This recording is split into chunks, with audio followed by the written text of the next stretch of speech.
बहुत आभारी हूँ श्री प्रवीण शंकर कपूर साहब का कि उन्होंने मुझे आज सुंदरकांड के अवसर पर यहाँ आमंत्रित किया है। बहुत ही अच्छा लगा है।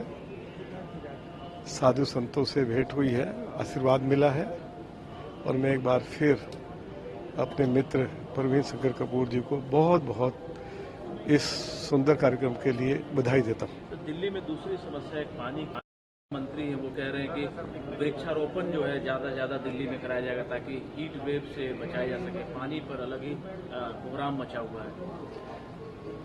देखिए, पानी के बारे में अनेकों बार हमने मुद्दा दिल्ली विधानसभा के अंदर भी उठाया जब मैं लीडर ऑफ अपोजिशन था, और दिल्ली विधानसभा के बाहर भी उठाया है।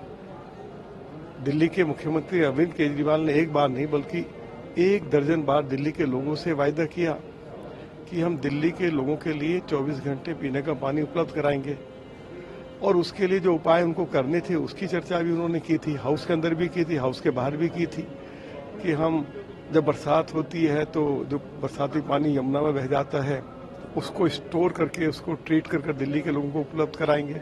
उन्होंने ये भी कहा था कि हम पल्ला और सोनिया विहार में सैकड़ों रेनी वेल लगाएंगे। उन्होंने ये भी कहा था कि हम मुरादनगर से 150 MGD पानी पाइपलाइन बिछाकर लाएंगे। उन्होंने ये भी कहा था कि हिमाचल से भी हम पाइपलाइन बिछाकर दिल्ली के लिए 140 MGD पानी लेकर आएंगे। आखिर अरविंद केजरीवाल ने जो कुछ कहा, जो उनकी कमिटमेंट थी, जो कुछ व्यवस्था उनको करनी थी, व्यवस्था तो की नहीं गई। अब आरोप प्रत्यारोप करना, और वो एक बार नहीं अनेकों बार सुप्रीम कोर्ट के पास गए हैं। सुप्रीम कोर्ट ने भी उनको अच्छी खासी फटकार लगाई है। तो अब ये कुछ कर नहीं पा रहे हैं आरोप प्रत्यारोप के अलावा।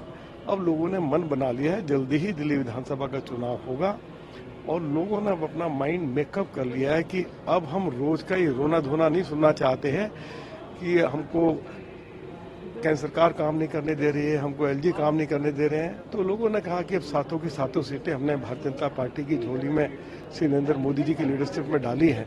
अब हम दिल्ली में भी 2/3 बहुमत के साथ भाजपा की सरकार बनाएंगे, जिससे कि दिल्ली में पीने का पानी संकट समाप्त हो सके और दिल्ली दुनिया की वर्ल्ड क्लास सिटी बन सके।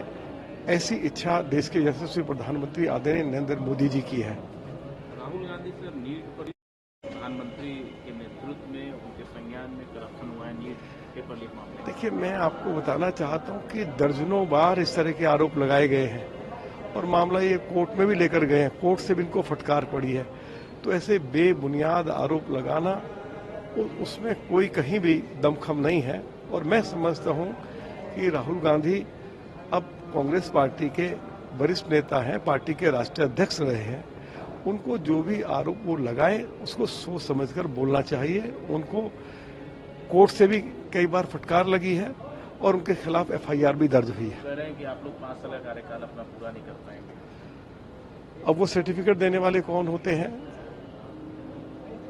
श्री नरेंद्र मोदी जी की लीडरशिप में NDA ने 293 सीटें जीती हैं और 5 साल सरकार बहुत स्मूथली चलेगी। और जो मोदी जी ने कहा है कि आज हमारी अर्थव्यवस्था 5वें नंबर की है, इन अगले 5 सालों में हमारी अर्थव्यवस्था 3रे नंबर की होगी। जो मोदी जी का सपना है कि भारत को विकसित राष्ट्र बनाना है, हम जरूर उनके मार्गदर्शन में, उनके नेतृत्व में भारत विकसित राष्ट्र बनेगा।